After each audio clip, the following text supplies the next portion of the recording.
朋友们，大家好，好久不见了。今天我就正式的去东南亚度假了。这2天我们这边的气温啊，在-4度啊，天气贼冷贼冷的。我还穿着夏天的衣服呢。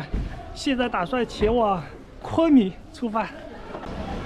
火车终于来了啊，动车啊，冻得我瑟瑟发抖啊。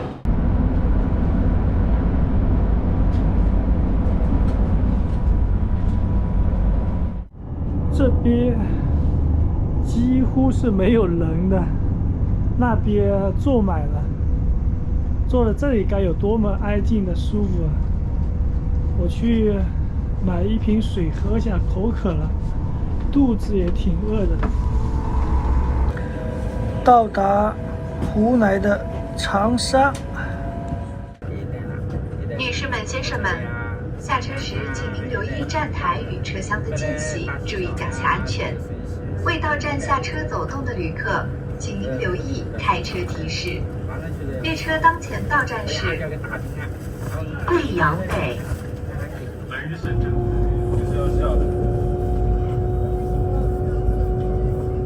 坐了1天的动车，腰酸背痛的。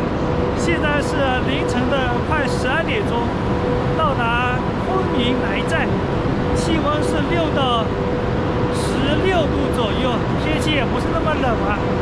今天在昆明住上1个晚上，明天去办签证。什么情况？这市中心怎么这么冷清啊？全部都是高楼大厦了，但是没人。来到这边最热闹的地方了，全部摆满了小吃，感觉这里人都没有这个摊位多。买点吃的吧，肚子好饿。酸汤砂锅米线，看一下这边炒饭炒米线，这家人多呀。锅盔。云南这边小吃挺多的，不过云南的米线味道也好。吃点啥呢？随便吃点垫一下肚子，馄饨也有。哦，看一下啊。有炒饭、米线、面条、红粉、熟粉丝。炒米粉、炒米线。这个是什么？这个是自己配的菜，然后他们比如说炒饭，你就自己选菜。哦，自己选菜是吧？对。好，我看一下，炒米线、炒河粉。大半夜的坐在这个马路边，吃点小吃，炒河粉。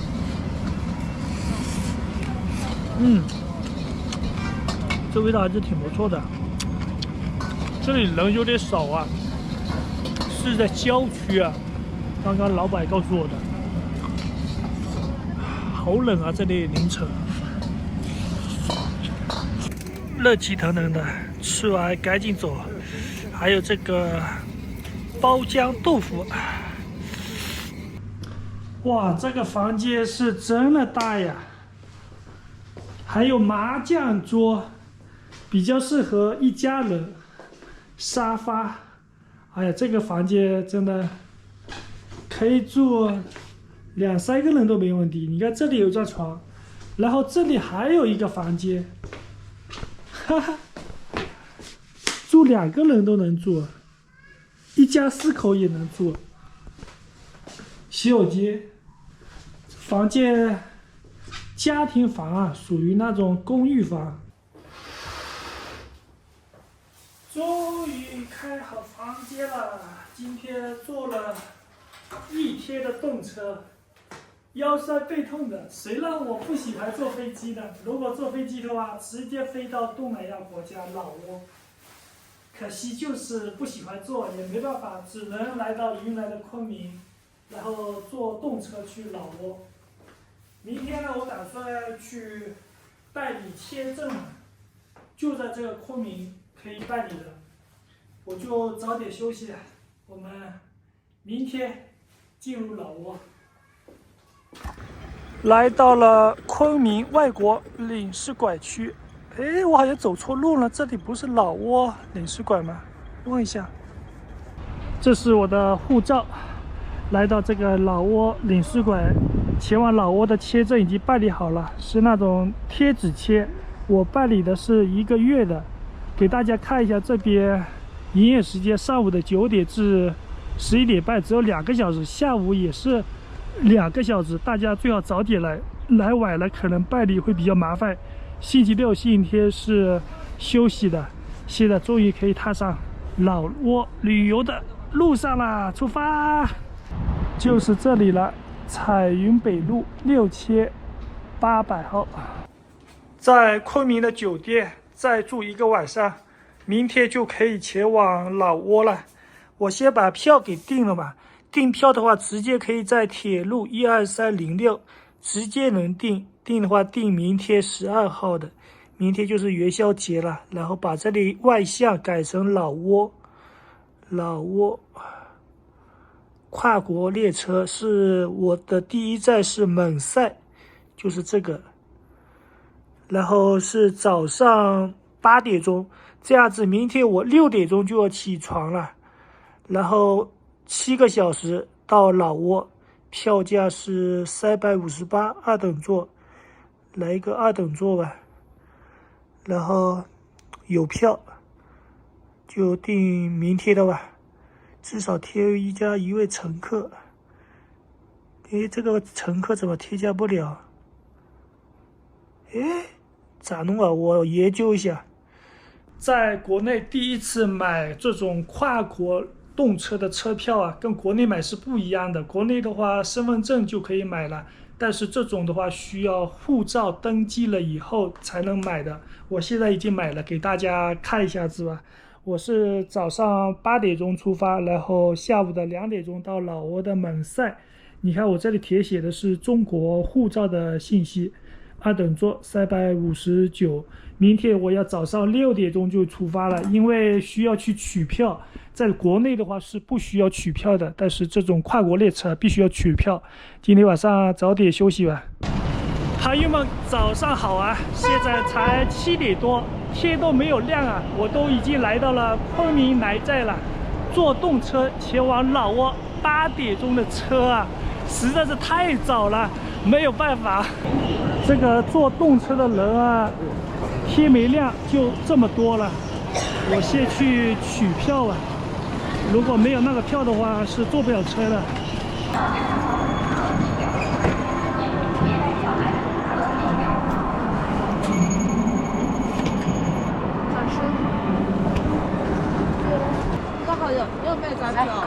好，谢谢。票拿到手了，看到没有？这一排全部都是去老挝的，都是男的呀。怎么没有女的？这个女的就1个。听说去老挝那边找老婆的很多，都是男的。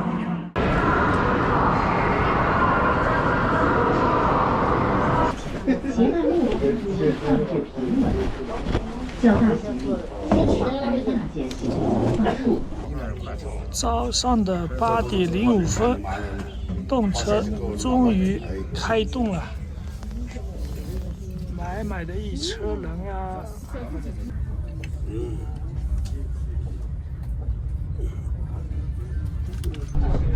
马上就到老挝口岸了，给了一张这个表格啊，这个是入境的表格，待会儿下去了给他叠了。这个老挝文看也看不懂。刚刚太困了，在车上面睡了一会儿，精神许多了。现在下火车。Please take all your belongings and mind the gap between the train and the platform. 摸嗨。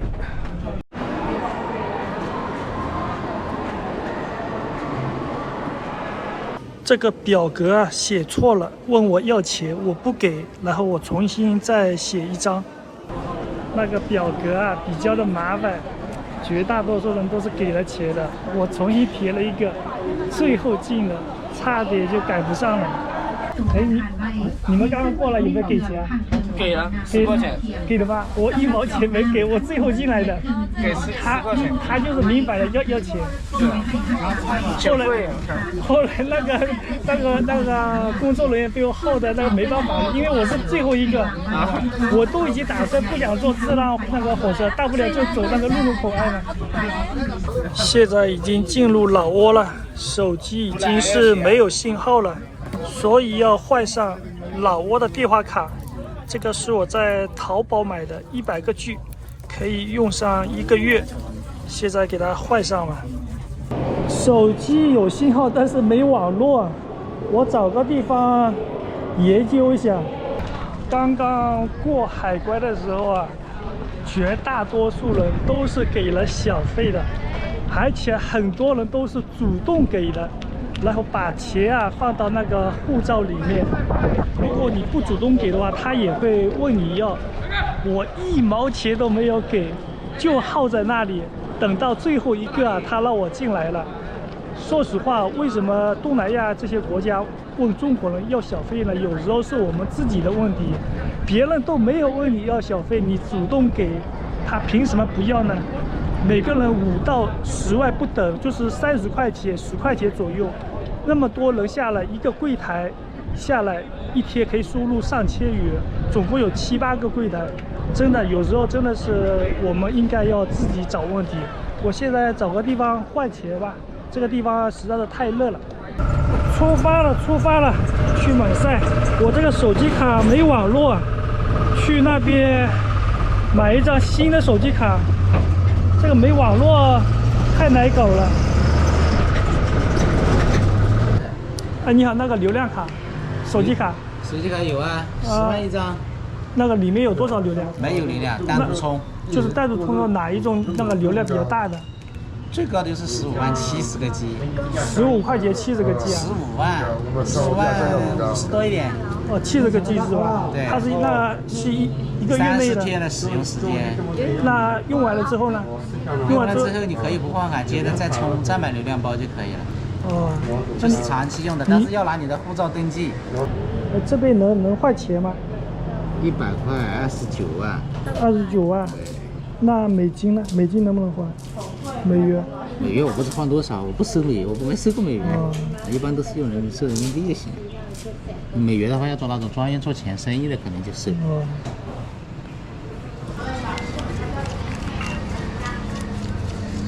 25万多少钱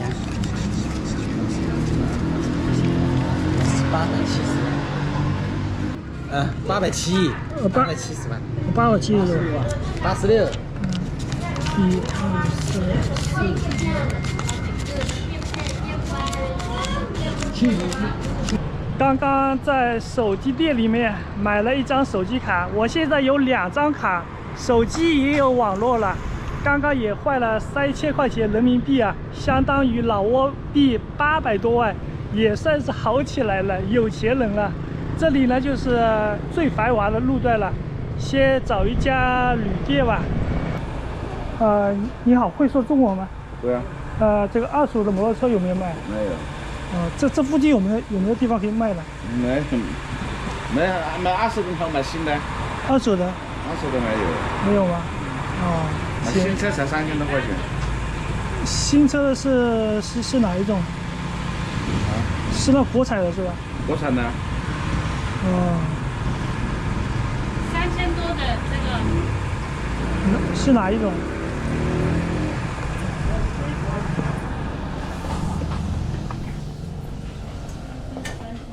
这是什么牌子？是中国的。是什么牌子啊？都是中国厂家在这边注册的。注册的牌子。像这种车是多少钱？大概就3700左右。那你这个买了以后，骑了1个月卖的话能卖多少？骑1个月卖，那要看你保养的好不好。就骑1个月。那也不好说啊。有些人他逛得稀巴烂的也有。就正常的嘛，就我们正常这骑摩托车1个月嘛。2000多块钱是可以的。就只能2000多啊？那肯定啊，你2手的嘛，你不可能当新的卖的。2手的只有骑1个月嘛。骑1个月，你租的话，你算一下，租1天多少钱？现在是下午的4点钟，肚子饿坏了，中饭没吃。这个是老挝啤酒，好久没喝了。老挝的啤酒还是非常的推荐的。然后叫了一份这个粉啊，也不知道是什么粉，12块钱人民币，尝一下味道啊。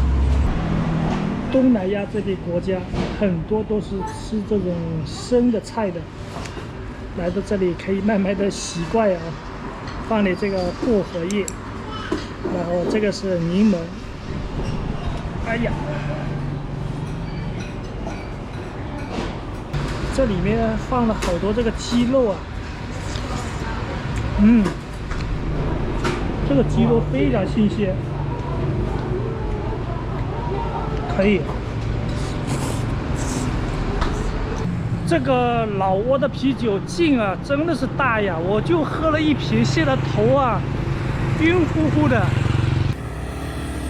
冷塞这个小城市，旅店不是很多，晚上不好找，我就随便找一家住下算了。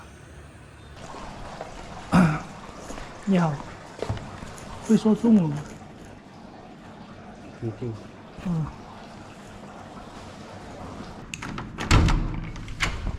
？30万老挝币，开了一个双人间，相当于人民币100块钱左右吧。看一下外面的风景，还是很不错的，没有什么高层的建筑。今天晚上就在这里住1个晚上吧，看起来倒挺干净的，但是房间有一点老旧啊。但是呢，有空调啊。这里天气还是挺热的，我把门给关一下，在房间里面休息一下，把手机充一下电。背了1天的背包了，有点重啊，出了一身的汗。这里的天气啊，真的是有点热。刚刚我在大街上面去看了一下二手摩托车，没找到，只有新车有的卖。而且这边卖摩托车的全部都是中国人，会说普通话。新车的价格呢都是1万左右的，泰国进口的名牌车。那么中国车呢只要3700块钱，但是我只用上20天左右就不用了，所以卖给他的话只能卖2600-2700，相当于20多天损失1000块钱，一天要损失30多块钱，那你还不如租摩托车呢。明天后天我再去看一下，如果在老挝没有摩托车的话，出行是很不方便的，因为这边打车也不是很方便。这个酒店的空调还是很凉快的。看一下窗外的大农村，风景真的是美如画呀！太阳也快下山了，待会儿出去逛一下街吧，喝点老挝啤酒，这边的啤酒非常的好喝。我呢，刚刚在买手机卡的地方坏了3000人民币的老挝钱，整整有这么一沓。但是啊，出门在外啊，这么多钱，大街上面千万不能给别人看到了，如果看到了，对自己的人身安全是不好的。所以呢，只要拿出这么多钱就够用了，然后这么多钱藏起来，不要被别人发现啊。出门在外一定要低调点，不要那么高调，因为他们这边当地的工人的工资啊，只有人民币差不多700块钱左右，这是他们的平均工资。我这么多钱拿手上，相当于他们4-5个月的工资啊，所以也算是一笔巨款了。要低调，低调，低调。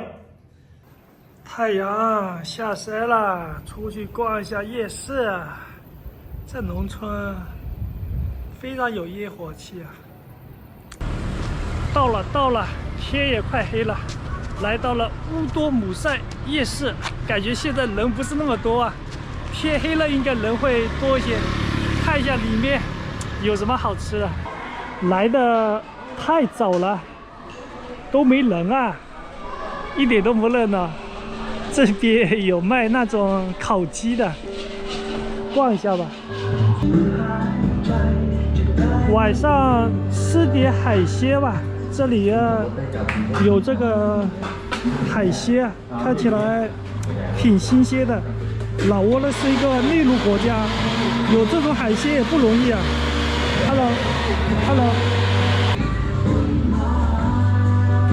10万30块钱这一份。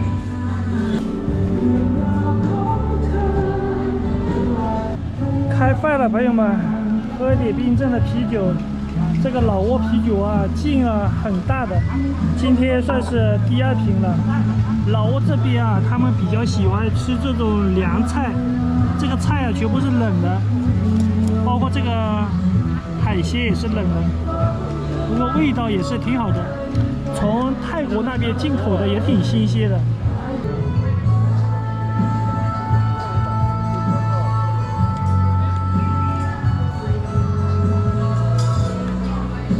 可能刚来这里的人吃不习惯这边菜，吃多了也就慢慢习惯了。这边凉菜总体来说还是很清淡的。这个夜市晚上人不是很多啊，但是在这里喝点啤酒，吃点这个海鲜，非常的舒服。从冬天一下子穿越到了夏天。非常的自在，好久没有这种感受了。今天晚上喝2瓶了已经，待会再喝1瓶，回去睡一觉。因为昨天我只睡了2个小时，现在这个眼睛啊都感觉有点睁不开。老挝这个国家慢节奏生活，消费总体来说还算比较中规中矩的，相对来说比较便宜吧。这个国家比较适合躺平。我现在很纠结啊，到底要不要买一辆摩托车？如果买一辆的话，这个我只开20多天就不开了。但是如果你不买的话，在老挝寸步难行啊！再加上这边天气比较热，马路上背着背包走路啊，很容易出汗的，所以明天我再去2手的摩托车店啊，去查一下，看一下有没有适合我的摩托车，主要是便宜耐用不坏就行。拍进来了，拍进来了，很帅啊！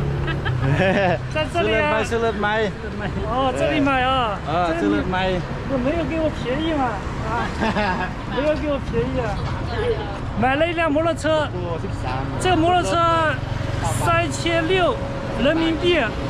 因为在老挝啊，如果你没有摩托车的话，哪里也去不了，所以我就干脆买了这个摩托车。老板已经给我装上了电瓶了。哦，听不懂，听不懂。这个马力新车还是不错的，听起来。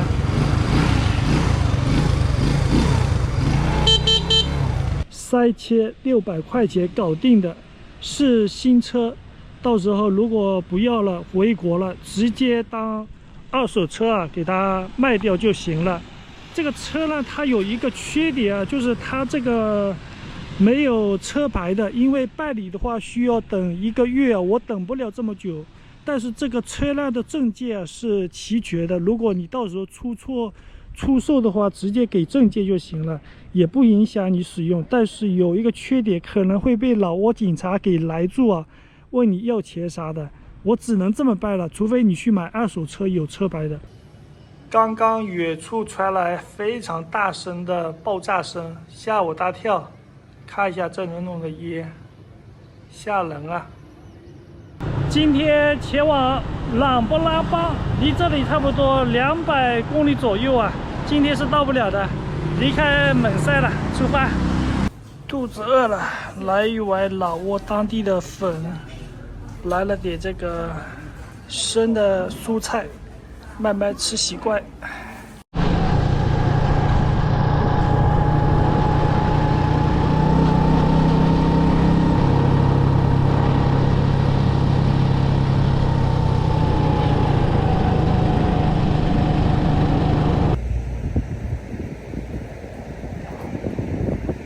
骑了80多公里啊，太累了。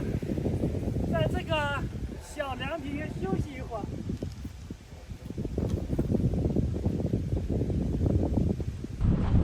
老挝的农村很原始啊，下面种的全部都是水稻。凉亭下面好凉快啊！这里离琅勃琅邦还有100多公里，不知道明天能不能到啊？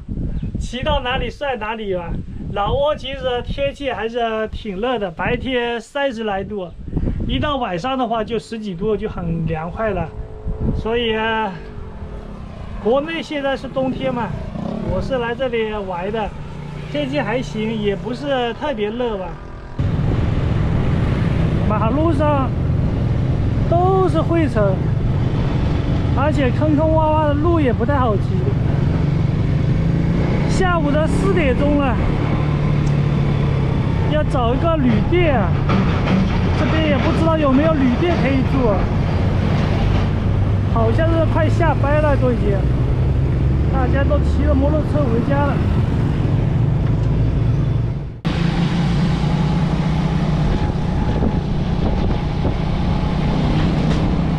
太阳已经下山了，去吃饭去。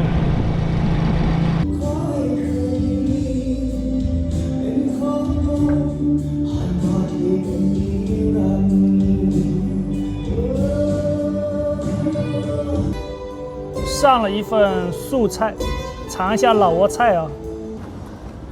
这个味道还挺不错，很清淡，比较符合我的胃口。我听说老挝这边很多的菜啊都没有农药的，所以这个菜呀比较好吃。还有这个土鸡蛋，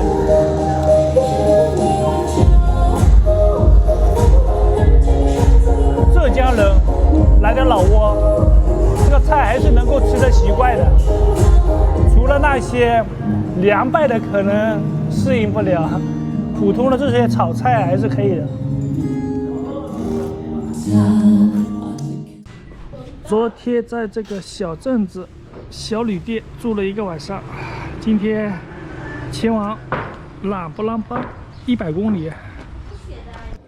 这里老挝的农村风景非常好啊，养着牛，下面好多渔船，因为这旁边就是湄公河了。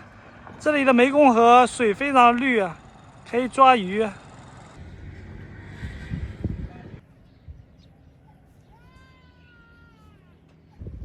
这河里面好像是养着鱼吧。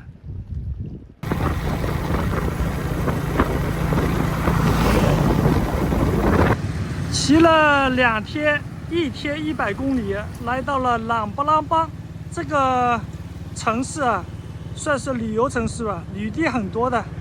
过了这个桥就能看到繁华的街景了。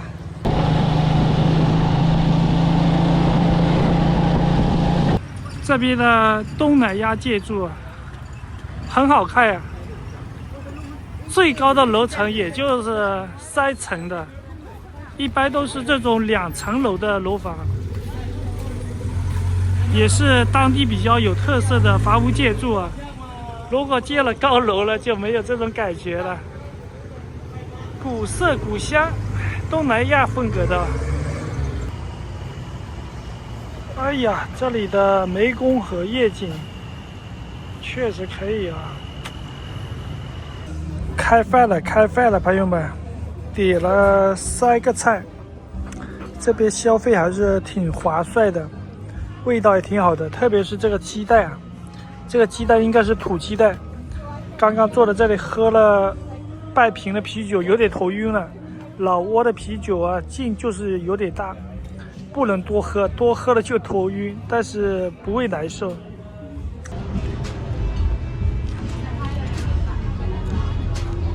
在老挝这几天要吃好喝好，我要增肥，太瘦了。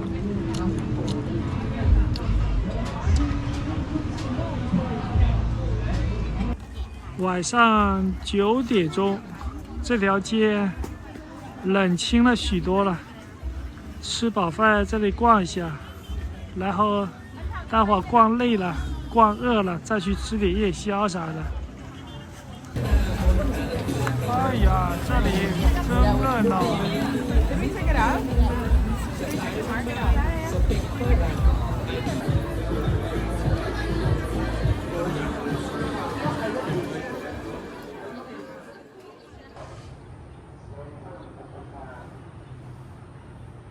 这个酒店是中国人开的，200块钱一个晚上。这里还有一个小凉亭，每当太阳下山了，天气也凉快了，买了点这个当地的烤鸭，味道非常好，喝着老挝啤酒，相当的惬意。走出来就是一个露天泳池，天热了可以跳下去游个泳。这水看起来是非常的干净的，很透明啊。但是中国人一般不喜欢游泳，如果是欧美人的话，早就跳下去游泳了。这环境也挺好的，在这里住2天。明天有可能就去关西瀑布了。好了，这几天的视频啊，我都加在一起，然后明天给它发布啊。今天在这里剪一会儿视频，这边的网络还是挺好的。好了，我们关西瀑布再见，拜拜。